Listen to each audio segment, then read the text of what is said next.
All right, and the court will take judicial notice of the prior testimony, of course, with the defense's objections as well Yes, from the Your Honor. prior testimony. And all the exhibits as well. Yes. Right, then the state would also offer State's Exhibit A into evidence pending any objection from the defense counsel pursuant to Rule 902. I object on Nicholson. Do I have parties announced for the record for the state? Ashley Jones. Your Honor. Ryan Ephraim for Mr. Nicholson. And are you Mr. Nicholson? Yes, ma'am. All right, you had a jury trial. Found you guilty of count 1 of aggravated assault with a deadly weapon, guilty of count 2 of unlawful possession of a firearm as charged in count 2. And you elected to come to the court for punishment. Are both parties ready to proceed with this phase of the trial, state? Yes, Your Honor. Defense? Yes. All right, state, if you would read out the enhancements. For count 1, before the commission of the alleged offense in cause number 2022 CR 11860, hereinafter styled the primary offense on the 25th day of April AB 1996, and cause number 94 CR 5960 in the 187th District Court in Bexar County, Texas, the defendant was convicted of the felony of aggravated robbery with a deadly weapon, resid gun. And before the commission of the primary offense and after the conviction in cause number 94 CR 5960 was final, the defendant committed the felony of assault family violence enhanced and was convicted on the 29th day of January 2013 in cause number D-1-DC-12-904-040 in the 427th District Court in Travis County, Texas. For count 2, the state is alleging that the defendant is a repeat offender, and so before the commission of the offense alleged in cause number 2022 CR 11860, hereinafter styled the primary offense, on the 25th day of April AB 1996 in cause number 94 CR 5960 in the 187th District Court in Bexar County, Texas, the defendant was convicted of the felony of aggravated robbery, deadly weapon, resid gun. All right. With regards to the enhancements in count 1, both enhancements, how do you plead? True or not true? Not true. And with regards to the enhancements as read for count 2, how do you plead? Not true. All right. Are there any opening statements from either side? No, with the state will waive opening. Waive opening. All right, state, you may call your first witness. Preliminarily, the state, Your Honor, the state would like to offer and admit all testimony and evidence. Right from the jump, the judge is taking judicial notice, basically signaling, we're not relitigating what the jury already heard. Watch this closely. Legal chess starts early, and the defense is already gearing up with objections. That was heard in Gilson's phase of trial. I believe the judge can take judicial notice of this. All right, and the court will take judicial notice of the prior testimony, of course, with the defense's objections as well Yes, from the Your Honor. prior testimony. And all the exhibits as well. Yes. Right, then the state would also offer State's Exhibit A into evidence pending any objection from the defense counsel pursuant to Rule 902.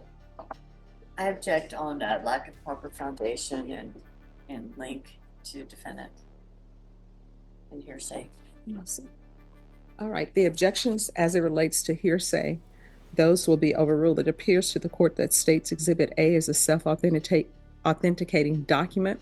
However, with regards to whether or not this is connected to this defendant, then that objection will be sustained. And Your Honor, if the state could respond, the state would respond that that goes to weight, not necessarily admissibility.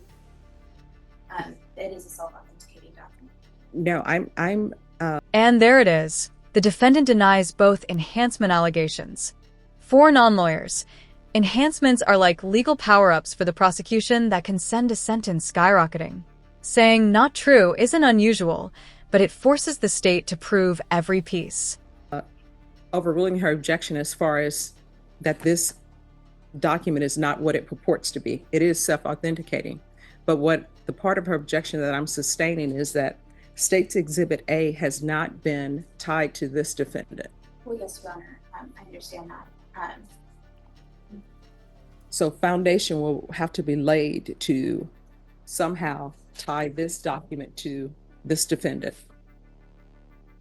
All right, could you raise your right hand for me, please? Do you solemnly swear or affirm the testimony you give will be the truth and nothing but the truth, so help you God? All right, you can lower your hand, state your name for the record. Mia Valdez. All right, state. Ms. Valdez, could you please tell the court what your area of expertise is? I'm a fingerprint examiner for the Bexar County Sheriff's Office. And do you have any, you possess any certification? Yes, I have a certification in classifying fingerprints as well as identification of fingerprints. Please explain what those mean. So we go through a rigorous course to understand the characteristics of fingerprints as well as on-site training to understand fingerprints. Let's talk about fingerprint specifically. What is it? A fingerprint is a print that consists of 12 characteristics that can identify an individual. Have you ever found two different people to have the same set of fingerprints? No, not to my knowledge. Can you please explain how you do a fingerprint comparison? So when we first get the fingerprints, we do look for, like I said, the 12 ridge counts, and we will compare to see if the individual that we do have in custody is the same person that is on the fingerprint itself. And then we do our Henry classification that classifies the specific characteristics of the fingerprint. Now, is that just your way of doing it, or is that the standard way? That's the standard. That's the what way? The standard. Can you take the witness on board, Ari? Yes. Okay. I may be a little confused. This exhibit B, when were those prints taken? These were taken today. And so when you were saying that those prints were taken by me, is that the one you were referring to? Correct. Okay. And so there's some other prints in the packet, right? Correct. They're on the back of it. Okay. But you were not saying you took those prints, right? No, I didn't. Okay. So you don't know my client, right? No. So you can say that the prints match, and you can say that you took the prints of my client today, correct? Correct. But you weren't present when the prints were taken originally, right? No, ma'am. And so you can't say you didn't witness that, who the person was who gave the prints. Correct. I would object to relevance and lack of affirmative link to my client. All right, and so is the testimony, I'm sorry. was it established who these prints and State's Exhibit B were taken from? I'm sorry, Judge? Was it established who the prints were taken from in State's Exhibit B? Yes. She did testify as to the authority that you're talking about that individual today. What individual? Big moment here. The state brings in the fingerprint examiner. This is the bridge they need to connect the defendant to those old convictions. Without it, their enhancements crumble. Think of this as the prosecution trying to nail shut the door the defense keeps trying to pry open. Do you want to, yes. Ms. Valdez, you testified that you took the fingerprint stakes at the V today, correct? Correct. You see the person in the corner that you took those fingerprints from? Yes, sir. Would you please point to that person and identify him by unlawful authority? We'll be the gentleman in the red. You represent the record reflect that witnesses identified the person that you took the fingerprints from, the 6 Exhibit B. All right. Defense, any objection with regards to State's Exhibit A and B? Every urge the same objections, Your Honor. She has no knowledge of the person who gave the original prints. All right, those objections will be overruled. State's Exhibit A and B are admitted over defense counsel's objection. State, any other witnesses? No, Your Honor, the state will rest. Defense, any witnesses? No, Your Honor. Defense, do you rest? Yes. State, do you close? Yes, Your Honor. Defense, do you close? Yes. All right. As previously stated, the court is finding the enhancements true. And the court is finding the enhancements true that were read into the record for count 1, and also the enhancements true that were read into the record for count 2. The court will hear argument with regards to sentencing. Mr. Nicholson, you are not eligible for probation from the court. All right. Yes, Your Honor. The state would like the court to consider State's Exhibits 39 and 40, which was entered in the guilt phase of trial. That's going to be the judgment from Austin for the conviction of assault enhanced. And additionally, the fingerprint part that was linked to that judgment in the guilt phase of trial. Your Honor, this defendant does have a very lengthy and violent criminal history. In 1996, he was sentenced to 20 years for aggravated robbery. That's going to be cause number ending in 60 that we entered in today. He was additionally sentenced for burglary of a habitation on that same day. That's going to be cause number ending in 59 that was entered into evidence today as part of State's Exhibit B. State's Exhibit A. Your Honor, he was sentenced in 1996 to 20 years in the Texas Department of Corrections for those crimes. When he was released, it was not very much longer until 2013 that he committed the offense in State's Exhibit 39 for assault enhanced, where he was convicted and sentenced to 6 years. So in 2019, after the 5 years are done, it took him only 3 years to commit this offense, this violent offense, where he shot at an unarmed Uber driver who just happened to be picking up his stepdaughter so that she could go to work. Thankfully, nobody was hurt in this offense, but that's just luck, Your Honor. The capacity for this defendant to hurt people in this community and to hurt his family is shown by the criminal history, and the state is asking that the court sentence the defendant to no less than 40 years on count 1 and no less than 20 years on count 2. Defense? Thank you, Judge. I know that we've heard about his criminal history and the seriousness of it.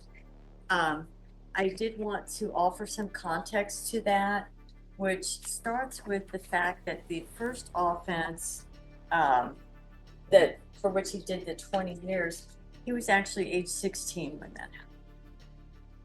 And he was certified as an adult and sentenced, and he ended up doing most of the time. He really lost so many of his formative years at doing that time, right? And then he gets released and is having trouble and has continued to have trouble adjusting. And the second case, the family violence assault case, he pled to, and he acknowledges, and I'm not saying he doesn't acknowledge the first case, but he does ask, and we do ask the judge to consider how young he was at that time. I have had contact with 2 of his family members, siblings, who were not able to be here today. One was a Mr. Paxton, and another is a sister, Samantha Romborg. And if I may, they both relate to me the chaotic and troubled childhood that they had, and how, in spite of what you see here today, that Mr. Nicholson was actually a loving and caring brother. I'm sorry, do you want those witnesses here? No, I think we discussed it. No objections from the state. Okay. That their father was a drug addict, and all the children in the family suffered tremendously, and that Dominic felt an enormous responsibility to try to provide for his siblings, which led him to make very poor choices to accomplish that goal, but that his actual motivation, and led him into down a criminal path, which I guess partly was role modeled by his father, but also his sense of duty and obligation to his siblings, and having very limited ability and resources to provide for them, in his overwhelming sense that he should try to provide for them, really hindered his thinking, and obviously has made extremely poor judgments. I know we stand here today, the jury heard the evidence and returned their verdict. But Mr. Nicholson believes that he can return to society and be rehabilitated. This has been a long, revolving door in his life that he is very tired of. And so we would ask the court to please sentence him at the minimum range. All right. State, any final closing argument? Your Honor, state, I appreciate that Mr. Nicholson was young when he committed the first offenses.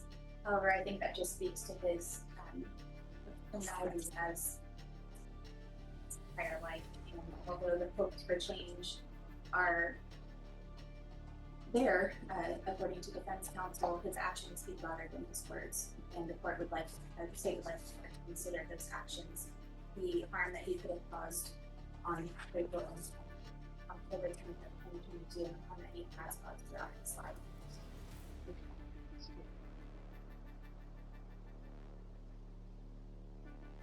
All right. Is there anything you would like to say? Yes, ma'am. Here's the thing. If you want to say something, I'll take you under oath and the state will be allowed to question you. I mean, if you want to discuss it more with your attorney. My life to be over like this, not being able to say anything, but I won't say. No, I mean, here's it. We can go off the record. Here's the thing. Once you decide to testify, and I think your defense counsel will tell you there are certain. Okay, now the gloves come off. With evidence closed, this turns into a battle of narratives. The state paints a picture of danger and repeat violence, while the defense tries to humanize him. These closing arguments can swing decades, literally. Appellate issues that may or may not be waived. So it's completely up to you. If you want me to hear what you have to say, I will hear it. What I can tell you with regards to my clients, sometimes they will want to speak, and I would tell them, your family has already told your story. Are you going to say something different than what your family has said? So the state was very generous in allowing your counsel to make a proffer to the court about your childhood. So, but if you would like to say something, it's only fair, because I want to be fair to both sides. You don't get to just say something and then that's it. What will end up happening is I will swear you in, you'll be under oath. And if you just want to speak generally to me, you can speak generally. I'm not going to sustain any objections for narrative, because sometimes people just want to tell me what their thoughts are and I will listen to them. But that being said, whatever your thoughts are that you want to make sure that I know about, then the state will be allowed to cross-examine. So if that's what you want to do, then we can do that. And now comes the moment everyone waits for, the judge's perspective. Judges don't just hand down time, they explain why they're giving it. Expect philosophy, life lessons, and a reality check delivered with judicial precision. I've seen it. I hope. Thank you. All right. I guess I would say, I know he feels like he's really in the fight for his life here. And No, we're not on the record yet. okay. No, we're still off the record. Yeah. All right. So y'all ready to proceed? Mm-hmm. All right. We're back on the record. What offenses people are alleged to have been committed in this court? It could be offenses that people think are the worst of the worst. I still see everybody as a human being. And when I look at them, many a times I see them when they first start school, like first grade. And I always wonder what made this one child turn left instead of going right. Some people have horrible childhoods and they turn out great. They have a horrible childhood and their thing is, I'm not going to be this way. I'm going to be on a straight and narrow because I need to do this and that. Some people can't overcome it. You know, life just beats them down. And sometimes when you watch movies, when we were growing up, we would watch movies and you see these two children and you thinking everything's going to turn out great for them. And there's one pivotal traumatic thing that happens in their life and it gets them off track and they're never able to get it back in. For example, with you, you went to prison, right? People will go to prison and when they get out of prison, they say they're going to do great things. They're not going to get in trouble anymore. They're going to walk the fine line, right? You get out, you say, I'm rehabilitated, and you say, I'm going to get a job. And then when you try to get a job, people look at your history and they say they're not going to give you a job. And so that's one way where society beats you down. And then you keep trying and you keep trying. And then maybe there's a friend who comes along or somebody who comes along and said, hey, here's some easy money. And maybe you have siblings that you're trying to take care of, try to make sure they don't have to go through what you went through. But at the end of the day, we all got to pay for our offenses, right? Now, do I think that you should get life in prison? No, right? Your minimum is 25 on the first on count one. It's from 25 up to life in prison and up to a $10,000 fine. All right. This is what the court is going to do. The court is taking in consideration the state's argument about his history, because I have to consider that. But then I'm also taking into consideration what the defense said. And I think everybody would agree for someone to be 16 and to end up being sentenced to 20 years in prison. And I'm assuming he did the 16 when he was at juvenile, but once he became an adult, they sent him to prison with adults. So for a child to end up in prison with adults who have all of their issues, I'm sure they looked at him a certain kind of way. But even though that happens, we can't be in a situation where life has beat us down, so therefore we're going to beat other people down, because then it just becomes a circle. So all of the offenses that you've committed, guess what? That complainant has been traumatized. So there has to be punishment, and you're not eligible for probation. And based upon what I've heard during the trial and based upon what I've heard during this punishment phase, I would not grant you probation, right? Even if you were eligible, because I don't think you're a good candidate for probation. But I also don't think you should spend the rest of your life in prison. All right, so in count one, as previously stated, I'm finding both enhancements true. In count two, I'm finding the enhancement true. In count one, I'm going to see years in the prison. In count two, I'm going to sentence you to 20 years in the prison. The counts will run concurrently. There's an affirmative finding of deadly weapon in count one, and there's to be no contact with Jayla Satterwhite. Is there anything else with regards to sentencing from state or the defense? All right, and the court will order affirmative finding of family violence. And I assume the court will be giving him credit for all time served. Yes, and you'll receive credit for any time served that you've been in custody. And counsel, if you believe the credit is incorrect, just let the court know. We'll make sure that it's corrected. And for some reason, I do not have the trial court certification. I'm sure you probably filled it out before, but do you mind filling out another one for the court? Okay. Yes, it's on the wall. And she's going to give you a document that's entitled Trial Court Certification of Defendant's Rights to Appeal. You do have a right to appeal because this is a jury trial that occurred. Do you understand? All right. Your counsel is court appointed, so what will end up happening if she withdraws from your case, a new attorney will be appointed to handle any appellate issues. Do you understand? Yes. All right, because this is an affirmative finding of family violence, and also because these are felony convictions, and you should know by now, you're not allowed to own or possess any weapons or ammunition. If you have a question over what a weapon or ammunition is, you'll need to speak to an attorney. Do you understand? All right, do you have any questions about anything? Just, I didn't hear you. I don't know if you were doing it or not. The fines. No, fine. Thank you. All right, here's your document. Thank you. You're welcome. We can go off the record. So, Mr. Nicholson, I know it's a lot of time, right? And you have to do half before you're eligible. But guess what? At the end of the day, it's not the end of the world for you, right? You're gonna be older when you are released from prison. There's no ands, ifs, or buts about it. But you can still take this time to try to better yourself while you're at the prison.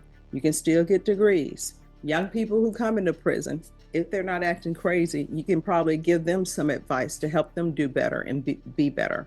And you're still alive. You can still pick up the phone, call people. You can still write letters to people. Hopefully people will come visit you at the prison. You can still have that. As long as we're alive and breathing, we have the opportunity to change. You understand? Yes, ma'am. So it can still be done. You can still come out and do great things. All right? All right. Good luck to you. We're going to see you back on Tuesday, okay? Okay, All right. Thank you. thank you. We're off the, You're welcome. off the record. Yes. Okay, so this has been a matter of logistics on the appeal. Yes. I'd file a motion for new trial and then wait to file the motion to it, because I'm not on the appellate wheel. Well, what we can do is we can take that up on Tuesday Okay. because you'll still have enough time. 30 Okay. days will not have Right, right, right. expired. I just want to make sure I get it in the right order, Yes. because I think there was a particular order on the motion to withdraw and the file. Yes. Okay, All right. Thank you. We'll see you back on Tuesday. okay, thank you, Jen. Thank you. Here comes the hammer. The judge has weighed the violence, the childhood trauma, the failed attempts at rehabilitation, all of it. The next few seconds will decide whether he walks out in decades or never walks out at all.